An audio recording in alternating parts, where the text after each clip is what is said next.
Rectangular cavity resonator. In this lecture, I will start by describing the resonance using RLC circuits because you are familiar with these RLC circuits, and thereafter I will discuss the resonance using the rectangular cavity waveguide, where I will convert the rectangular waveguide into a cavity resonator, and therefore some boundary conditions I need to discuss, so that will be discussed in this lecture. The cutoff wave number associated with the rectangular cavity should be discussed, and thereafter the cavity modes, the field profiles, and power loss, and the Q factors. Resonance can easily be understood using the spring mass system, where one end of the spring is attached from the ceiling and from the other end a mass is suspended. And when you deviate their initial position, equilibrium position, either by holding this mass at some upward direction or by pulling this mass at some downward directions from their equilibrium position, and you are suddenly releasing this mass, such kind of underdamped oscillation can be observed. And this underdamped oscillation is called the resonance. Resonance takes place because continuously energy transfers takes place between this spring and this mass. For example, suppose you are holding this mass at some upward position, and by that action you are deviating their initial position. Now when you hold this mass, actually you have done some work against the gravitational field, and that is why some potential energy is gained by this mass. And now when you are releasing this mass will try to fall down and should for touch the ground if the spring was not there. But due to the presence of the spring, uh, restoration force will work when these mass will try to fall down, and this due to this restoration force, which works in the opposite direction to the gravitational force.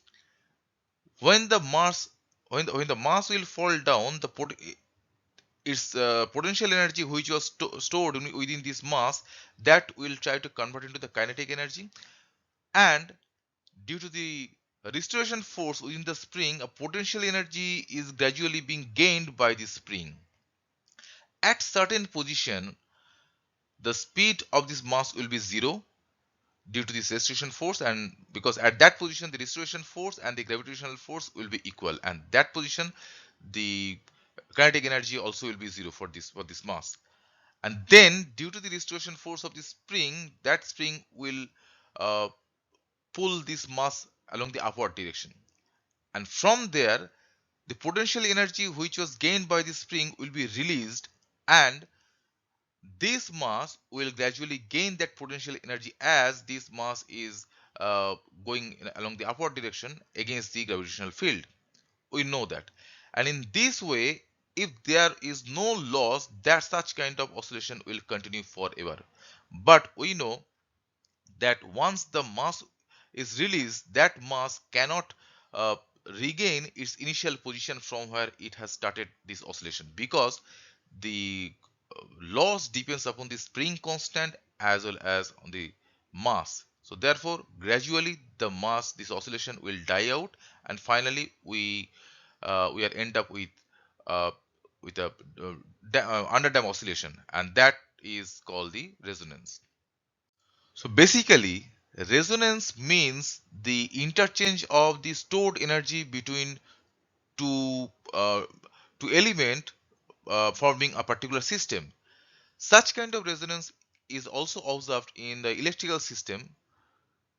Look at here. In this system, an inductor and a capacitor are connected in parallel, and for a long time their DC potential was connected with this parallel combination. Now, when this potential was connected for a long time, the capacitor was holding this charge. Since this is a DC voltage, the capacitor was holding this charge V across it, because DC current cannot uh, flow through this capacitor. So the total voltage across the capacitor was V. And this situation is equivalent to this mass holding this mass at some upward position, giving that initial potential energy to this mass. Now when you release this switch or you open this switch at some position which is equivalent to you have released this mass, so the energy which was stored within the capacitor in terms of the electrical energy which was equivalent to the potential, so due to that potential a current will start to continue and gradually it will pass through the inductor. You can see from this diagram as the capacitor goes discharging, so the currents will flow through the inductor and the inductor will gradually store the magnetic energy in terms of the current. And you can see from here as the current goes through the inductor and the capacitor voltage decreases, so at certain time the capacitor voltage will come at zero, so the entire capacitor is discharged and at that moment the inductor is fully charged. Now when the current was flowing in along this direction, then back EMF was produced to oppose that current. And when the capacitor is fully discharged, in order to maintain the continuity, current will flow in opposite direction and it will charge the capacitor along the from the opposite direction. So in this way, the capacitor will be charged from the opposite direction, and the potential, as you can see, after zero, the voltage across the capacitor will increase along the negative direction, but it cannot reach the exact V which was initially stored across the capacitor due to the loss, because the inductor is made of some conductor and the resistive part exists within the inductor, uh, makes some dissipation, so that is why a loss takes place, so this initial voltage cannot be reached. Now after reaching the negative potential, negative voltage across the capacitor, the inductor is fully discharged. Now the capacitor will start to discharge again through the inductor, and from the negative side the capacitor will continue to reach at zero voltage because the capacitor will be discharged fully. And after that, the due to the continuity of this current, the current will charge the capacitor from this side, and the capacitor voltage will increase along the positive direction. So in this way a damped oscillation we can observe. So if you compare the spring mass system and this electrical system, you can see at the initial position when the spring was held at some non-equilibrium position, so that was equivalent to the initially you have applied some potential of voltage across this parallel combination and the capacitor was holding some potential. Now when you have released this switch, so which is equivalent to you have released this mass, so in that case the potential energy stored in this mass will be gained by the spring. So in this case also the energy stored in the capacitor is being transferred to this inductor in terms of the current, and when the capacitor is fully discharged, which means the mass uh, reaches the position with zero velocity, that is the kinetic energy completely zero, and the entire energy is stored within the capacitor. Now the mass will be pulled along the upward direction, so which signifies the inductor is charging the capacitor from the opposite direction, because in this case also the mass is moving along the opposite direction in comparison to the previous direction along which the mass was falling. So capacitor was charging from the opposite direction, so we can observe this uh, this graph. So the along the negative potential, the capacitor gets charged with this negative potential. Now when the capacitor gets charged, the entire energy is discharged, and energy stored in the inductor is uh, transferred into the capacitor, which is equivalent to the entire energy stored within this spring is transferred into this mass, because the mass went up to some non-equilibrium position along the upward direction. And from there, so that completes one cycle, starting from the releasing mass at some upward direction, falling down, and again going back to the initial position, although it is not initial position, but we are considering the position somewhere below that. But as it has reached its upward direction, so it completes one cycle. So in this case also we can see this is the one cycle. So in this way oscillations take place, and this is called the resonance. So therefore resonance means in every cases, all cases, resonance means this transfer of energy between two elements forming a system. In this case the resonance is taking place in time, because with time the energy which is stored in one element is being transferred into the other element. But whatever the resonance I'm going to discuss regarding this microwave cavity, that resonance is going to take place within some special dimensions. That means that is both in time and space. So in order to achieve that kind of resonance, we have such kind of energy transfer in time, which already takes place between, because the electric energy gets transferred into the magnetic energy, and magnetic energy gets transferred into the electric energy, and by transferring their energy in time, the electromagnetic propagation takes place. We just only need to uh, confine that transfer of energy within certain dimension in space. So in this way, we are going to make a resonant cavity where the energy transfer is being taking place from the electric energy into the magnetic energy, and magnetic energy into the electric energy, both in space and time. So with respect to time, that energy transfer is taking place automatically, but in order to confine that energy within some space, we have a cavity where the energy must be blocked from every dimension, that means all three dimensions. So initially, in case of waveguide, we have seen we have blocked the transverse directions, while we have allowed the wave to propagate along the longitudinal direction that I have assumed as a z dimension. Now as we want the energy to be stored within some special dimension, therefore we need to block the z dimension also. So both these z dimension we should block, and there will be some injection point from where we should inject the energy, and that energy will be reflected back and forth from all the dimensions, both from the x, y, and z dimension. And in this way, the energy will be stored within both in space and time, and the resonance will be taken place. So here we are going to study a resonance of electromagnetic energy in microwave devices. So the rectangular resonant cavity we are going to study over here. Resonance circuits using these RLC component can be formed in two ways. We know one by constructing these parallel RLC, and another is by constructing these series RLC. Now, when in this case I'm exciting the series RLC or this parallel RLC circuit by some external voltage source having some frequency other than the resonance frequency of the circuit, and the resonance frequency is that frequency with which this circuit can oscillate if you deviate the initial or the equilibrium position of the circuit, as I have discussed in my previous slide. So that is the resonance frequency. So if you are exciting the resonance circuit using some voltage source other than the resonant frequency, then the total energy transferred from the inductor into the capacitor, and the capacitor to the inductor not doesn't take place. It is the only resonant frequency at which the entire energy from the inductor transferred into the capacitor, and from capacitor transferred into the inductor.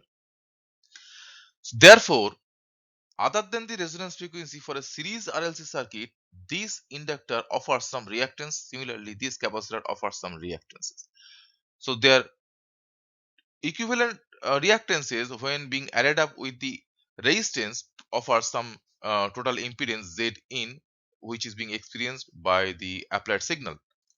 And if the frequency of the applied signal is equals to the resonant frequency of this RLC circuit, series RLC circuit, at that frequency we know the total energy stored in the magnetic field, that means the total energy stored in the inductor, will be equals to the energy stored in the capacitor, that is energy stored in the electric field. And at that point of time, we can consider this reactance part is equals to 0, because the energy is associated with the inductor is half Li square, we know, and that is associated with the capacitor is equals to half Cv square.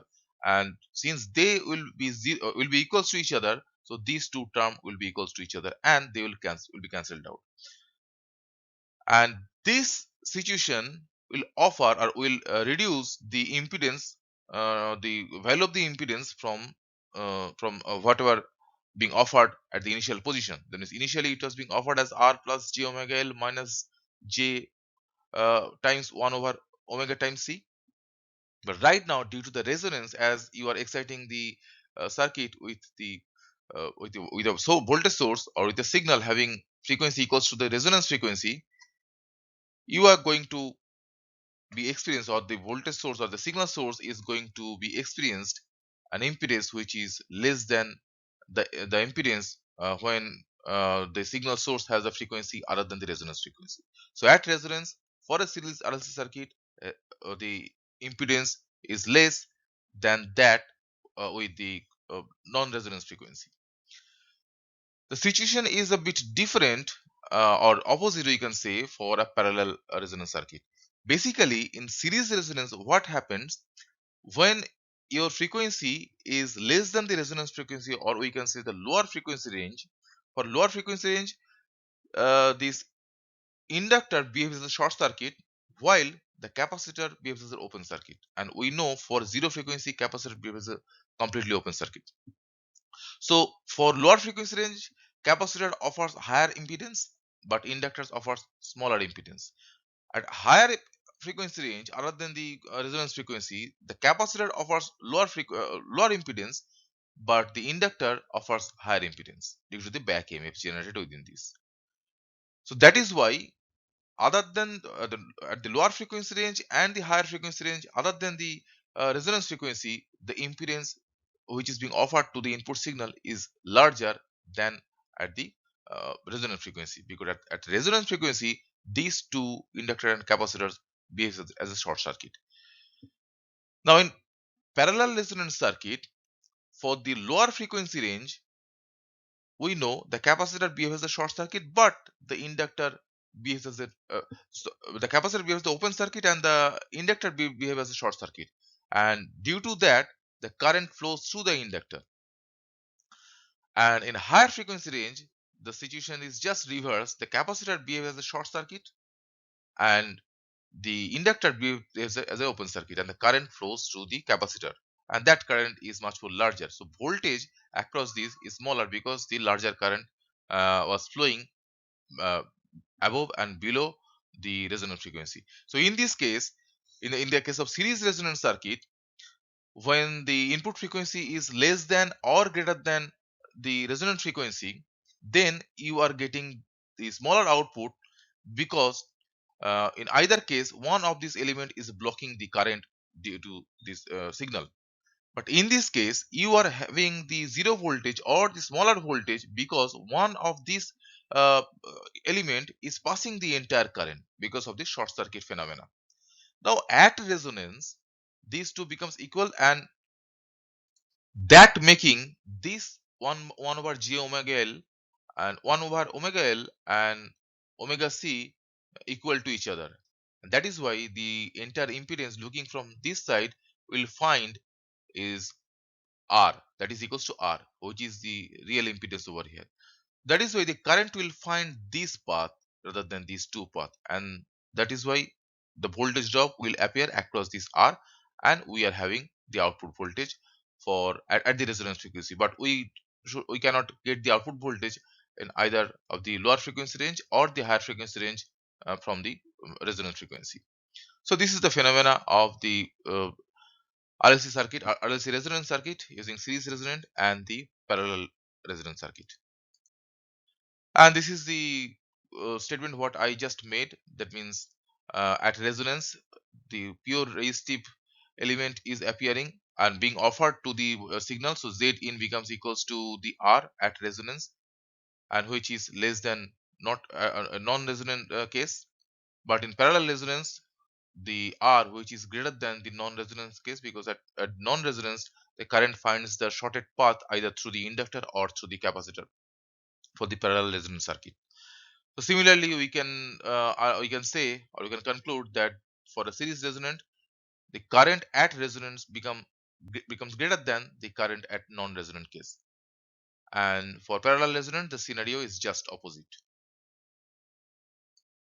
Quality factor is an important figure of merit while we are investigating the resonance circuit. Quality factor states that it is actually we need to investigate the quality factor in order to understand what is the amount of energy being lost while we are interested to store the energy within the element within the circuit. That is why the quality factor is defined as the ratio of the total energy stored, which is at which we are interested to, and the energy being dissipated per cycle. And the energy which is being dissipated per cycle can be written as power loss. And since it is per cycle, so there should be some frequency, and that frequency is the resonant frequency, obviously. So power loss divided by or power loss per cycle represents power loss divided by frequency, the resonant frequency, and that appears over here. So 2 pi f naught is appearing as omega naught. So this is the angular resonant frequency. Now the total energy stored in the electric field, if we denote this as We, and the total energy stored that within the magnetic field, we can here we have denoted that's as Wm. As we have seen in the case of RLC resonance circuit, that the energy stored in the electric field and the energy stored in the magnetic field, or equivalently the energy stored in the capacitor or energy stored in the inductor respectively, are equal at resonance. So therefore at resonance these two will be equal. So there will be twice of W, where W is equals to We equals to W or Wm. So that is why here I have denoted as twice We, which is because We becomes equals to Wm at resonance. Resonators play very important role in electrical systems, because using such resonators we can design the sinusoidal oscillators which can be treated as a source to different circuits. In addition to that, resonators can also be used to design filters which can filter out the desired range of frequencies from the input signal and can produce the output for that range of frequency. In a similar manner, the resonators also are useful in case of microwave engineering, because using the resonators we can design the filters for the microwave range. In addition to that, we can use these resonators as a coupler, because when you are going to couple one system with the another system, there must be some loss of energy during this coupling, due to this coupling mechanism. But resonators basically holds or stores the energy within its medium or within its material or the elements. Therefore that energy which is being lost can be gained when you are using the resonators as a coupler in between two systems. So that is why the study of the resonator is very important for us. Here I'm going to discuss or describe the rectangular resonant cavity. Now you can, in this particular case, you can compare with the rectangular waveguide what I have discussed in my previous lectures. In case of rectangular waveguide, I have assumed or I have found in all my equations that the electromagnetic wave which was uh, traversing along the forward direction or the z directions, it was confined from the transverse direction, and this confinement produces the standing wave from this transverse direction we have seen.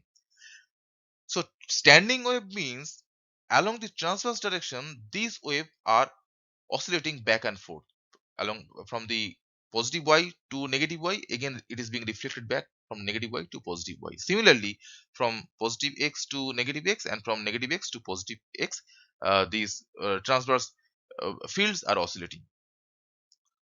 So basically along the transverse directions the energies are being maintained or being stored, while the energy is being transferred along the forward direction or the z direction. Applying that concept, we can design a rectangular cavity resonator. How we can design it? Because in order to design a rectangular cavity or in order to design a resonator, we have just to ensure that the energy is not flowing somewhere else. The energy is being stored within some region. As we have seen, the energy is stored in case of electrical circuit and in the string mass system within some body or within some elements.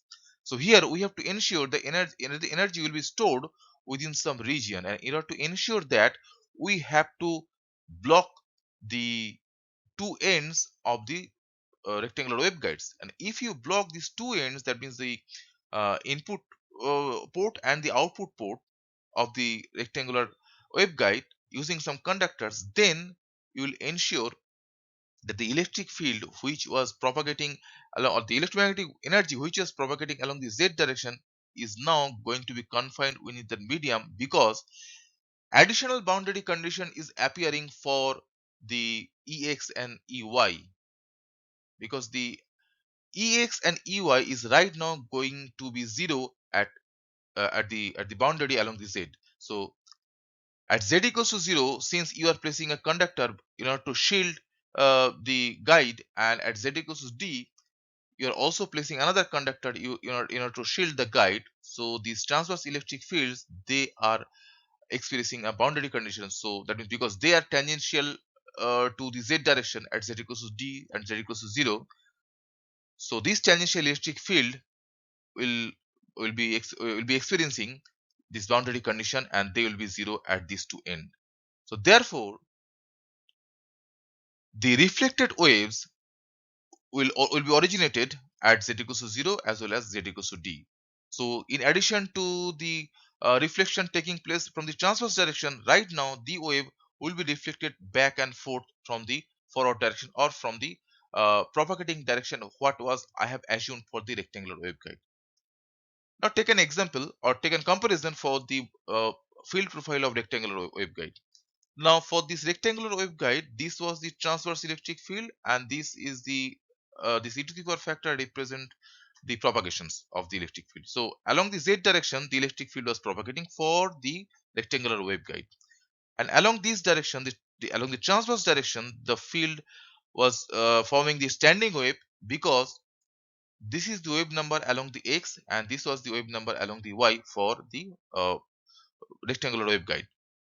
And with these wave numbers, I have discussed in my earlier lecture that the standing waves was formed for this transverse electric field. But right now, since the electric field is going to be experienced another boundary condition at z equals to 0 and z equals to d, so the standing wave is going to be expected from uh, for this. So therefore, if you consider this is the forward propagating wave, there will exist another backward propagating wave of different amplitude. So we can resolve these two amplitude by applying the boundary conditions. And this is the boundary condition at z equals to 0 and z equals to d. For this electric field taking the form of the standing wave along the z direction, if you apply the boundary condition at z equals to 0, that reveals that these two amplitude must be equals to each other. That means the amplitude associated with the forward propagating wave along the z, and the amplitude associated with the reflected backward propagating wave, or the reflected wave along the negative z, will be equals to each other and with a negative sign. And that is the case truly, because in order to form a standing wave, the amplitude of the forward propagating wave must be equals to the amplitude of the backward propagating wave, and that is the condition we are getting by applying these boundary conditions.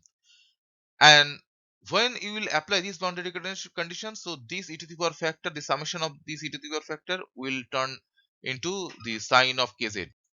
And the second boundary condition, that means at z equals to d, we are getting this condition, that this boundary condition implies the wave number along the z direction is also discretized, and this discretized number I am assuming over here as L, similar to the aim and end I have assumed for the x direction and y direction.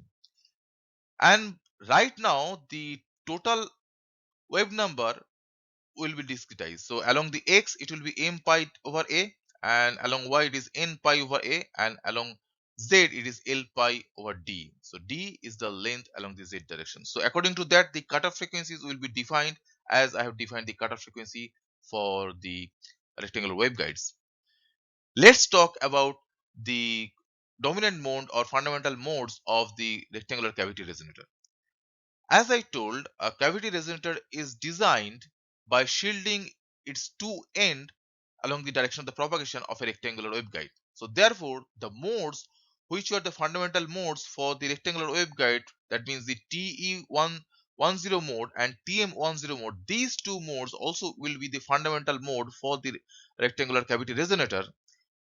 In addition to these two modes, another mode parameter will appear due to the confinement along the z direction, and that is the L. So that L will appear with this TE10 mode and the TM11 mode. So TE10L and TM11L, these modes will be the fundamental modes for the rectangular resonant cavity or rectangular cavity resonators.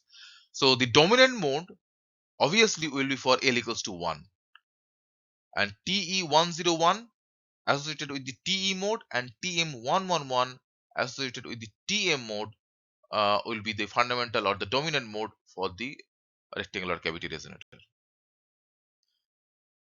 Here the TE10 waveguide mode I have listed over here. For the TE10 mode for the rectangular waveguide, we have seen only EY and HX component was there along with the HZ component. All other component was 0.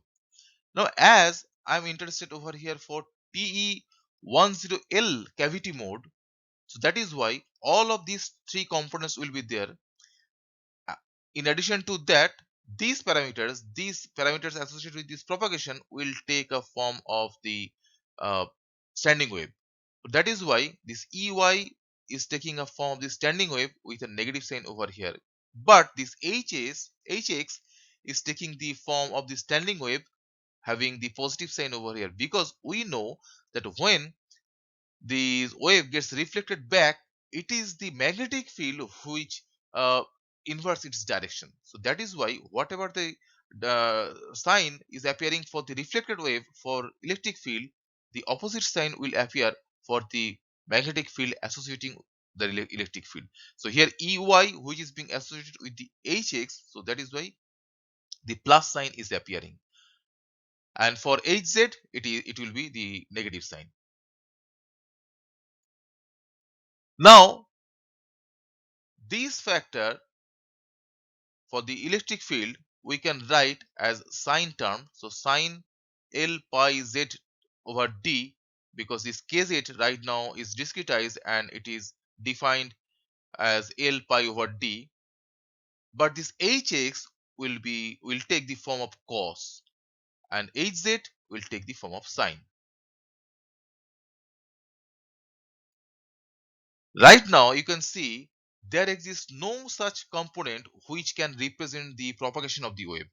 All the components are standing in nature, and the wave number along the direction x and along the direction of z, they are taking discrete form. That means for m, l, for discrete values of m and l, this wave should present, and the wave should present or the cavity mode should present if the frequency of the cavity mode is greater than the cutoff frequency of the cavity mode, what I have expressed in my earlier slide.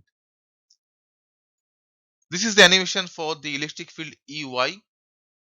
This red arrow represents the x direction, this blue arrow represents the z direction, and this green arrow represents the y direction.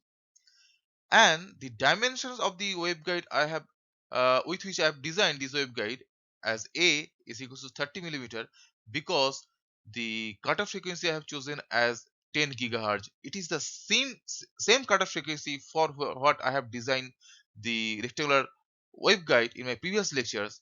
The same cutoff frequency I have designed this cavity. So that is why I have chosen A as 30 millimeter, which is equal to the wavelength associated with the cutoff frequency 10 gigahertz. And as B is equals to A by 2, because B was less than A, so I have chosen B equals to A by 2, and this same condition, um, with the same condition I have designed the rectangular waveguide in my previous lectures. Now D.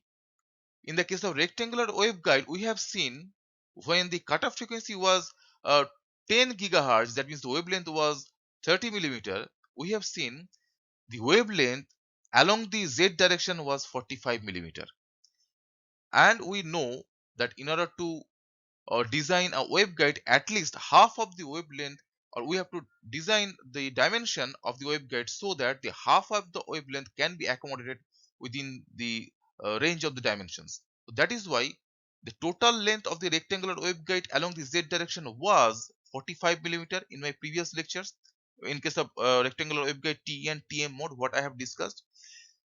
Since I'm expecting the same mode is appearing for here, so the along the z direction, so that also will be 45 millimeter.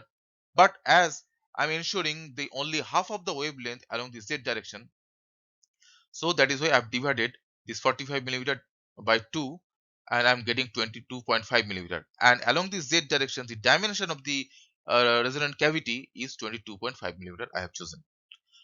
From here you can see that along the x direction, this direction, that is along the direction along which the dimension is a, you can observe two peaks, and two peaks means the one wavelength is being accommodated along the x direction. And that is true because along this direction I am taking the dimension a, which is equals to 30 millimeter, means which is equals to the wavelength of the cutoff frequency. So the entire dimension should accommodate one wavelength. That is why we are observing two peaks. But along the z direction we are having only one peak. That means obviously it is half of the wavelength, because we are observing one peak, because we have chosen the dimension for d is half of the wavelength what I have obtained for the rectangular waveguide. So that is why you can observe only one peak. Now let's come to the direction of these arrows. As the boundary condition exists for x equals to 0 and x equals to a, this is the x equals to 0, this at this edge, and this edge is x equals to a. This edge represents z equals to 0, and this edge represents z equals to d. And from all of these sides, the electric field is 0 at all of these sides. We can see from here, if you observe the color map, this blue color represents the zero electric field, and these blue arrows which are appearing nearer or close to the boundaries, this represents the electric field is 0 near to the boundaries. And that is the case by which, by applying this boundary condition, we have obtained this result over here. And since I'm observing the electric field EY, so these arrows are pointing upward, because this direction is the y direction. So these are oscillating upward and downward. So in this way, the electric field is being stored within this range or within the dimension of the cavity.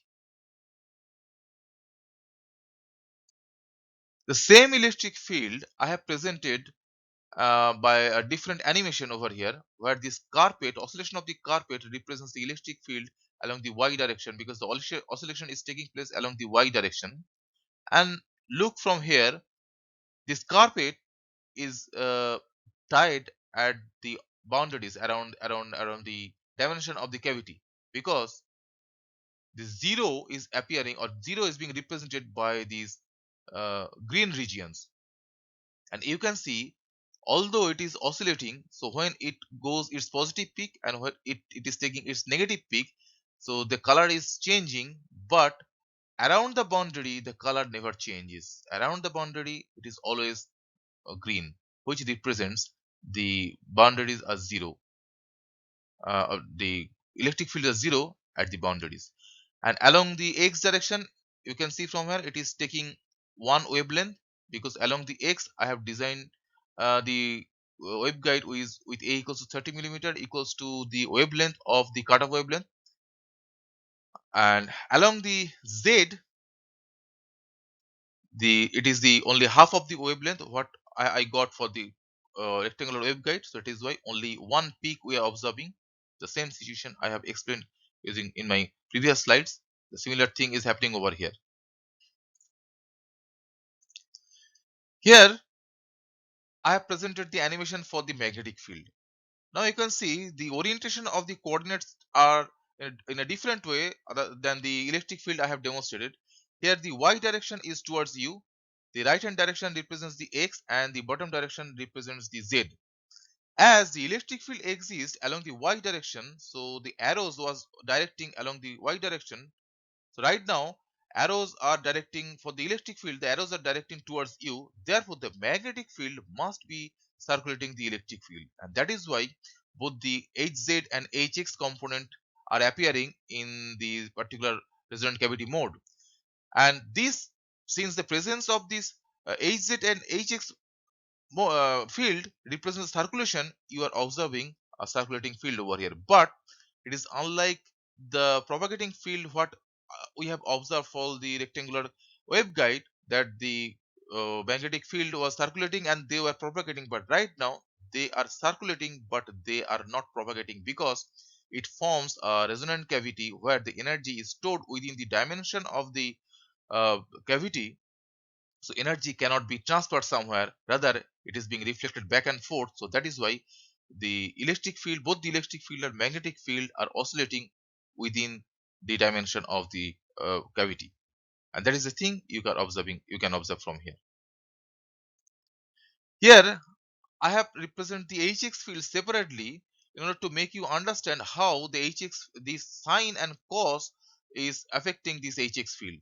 Now along the x direction, so this is the x direction, along this direction the Hx field is taking the form of a sine, where A takes the or A has a dimension equals to the wavelength of the cutoff frequency. So therefore along the x direction, you can see from this coordinate system, this is the direction x. So along the x direction, if this is x equals to 0 and this is x equals to a, so this dimension accommodates one wavelength and it should take the form of a sine. So that is why both of these two ends are at 0 and it is oscillating like a sine wave along the x direction. But along the z direction, you can see from here, it is oscillating as a cos, because along the z direction, here the dimension I have chosen half of the wavelength, and this half of the wavelength you can confirm from here. So this is it is one peak, positive peak, and it is negative peak. So from one positive peak to one negative peak, it represents the half of the wavelength, whereas the full wavelength represents from one positive peak to another positive peak, or from one negative peak to another negative peak.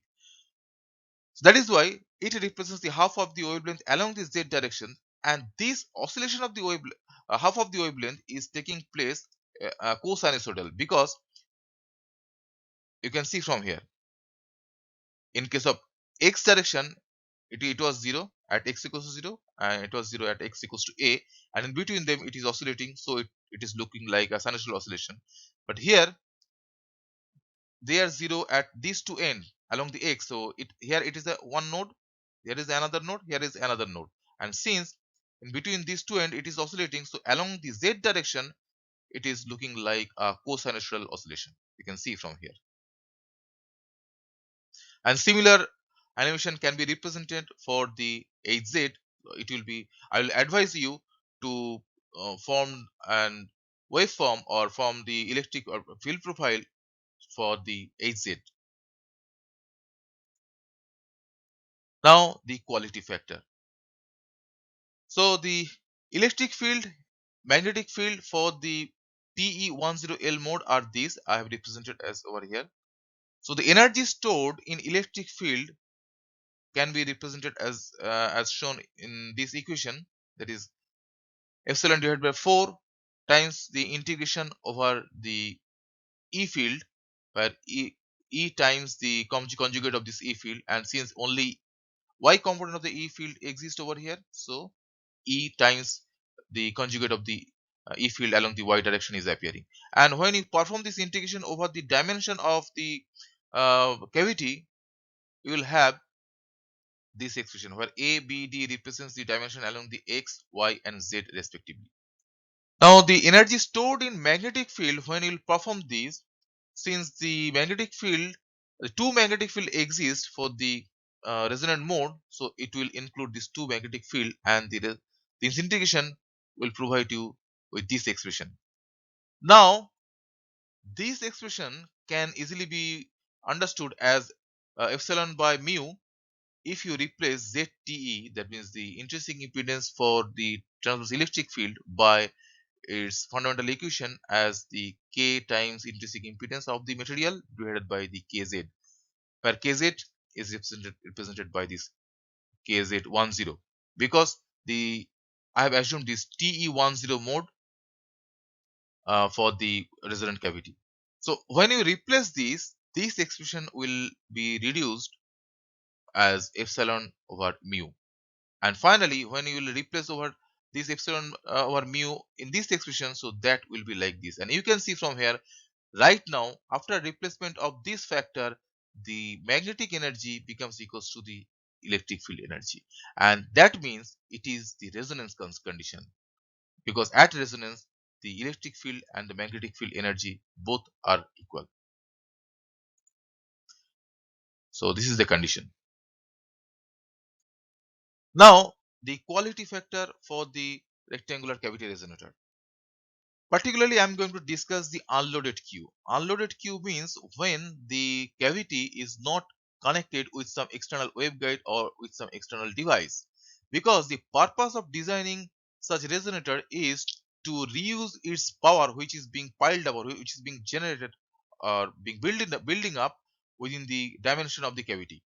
So that is why, although in designing my cavity I told that the all the sides are being shielded, but there must be some leakage we have to intentionally place in order to couple some external device with the resonant cavity or with the resonator. But in this case, I am not considering that any of the external devices or waveguide are being connected, because that external device or waveguides will be treated as the load to the cavity. So that is why, without considering those external devices, I'm going to consider the Q due to the power loss caused by the conducting walls and the power loss due to the dielectric medium. The power loss due to the dielectric medium can be taken into account by representing the sigma as a complex term or the permittivity as a complex quantity. So the integration can be done in this way, because this J dot product with this E star, and E star represents the complex conjugate, where J represents the current and this E obviously volt per meter. So the product is coming as the power being lost due to this dielectric loss. And finally, after performing this integration, I have obtained this power loss due to this dielectric, and the quality factor, which is the energy stored in electric and magnetic field. So that is why these two is coming, because at the resonance, the energy stored in electric field and the magnetic field are same or equal. So that is this twice of We I have considered, divided by the power loss what I have obtained due to this dielectric. And finally, the simplification will tell you that this quality factor is nothing but the real permittivity divided by the imaginary permittivity, because imaginary permittivity is actually incorporates the loss. And this ratio can finally be found as the 1 inverse 1 over the loss tangent for the material which are being used as the dielectric medium within the cavity. Next is the power loss due to conducting walls. These steps will be the similar one that I have followed to find out the power loss for the conducting walls due to TE mode for the rectangular waveguide. Thus here also, right now, since the cavity is being shielded from all of the sides where two magnetic field exist, one is Hx and Hz, so this magnetic field I have to consider in this integration. And finally, integrating over this magnetic field, I have obtained this expression for the power loss for the conducting walls. And this Q, quality factor for or quality factor taking into account the power loss of the conducting walls, can be expressed finally in this way. Therefore, the total Q, the unloaded Q represented as Q naught, this total Q can be represented as shown over here. Now, if you connect some external device or waveguide with this resonator, then another Q factor will appear, which will represent the loss due to leakage taking place of the due to the presence of the external device, because the energy which was stored within the resonant cavity, that will be leaked out into the waveguide which is connected external to the resonant cavity.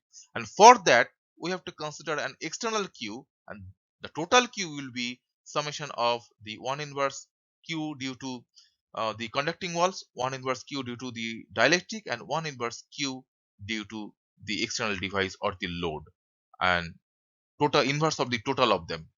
So that will be the total Q.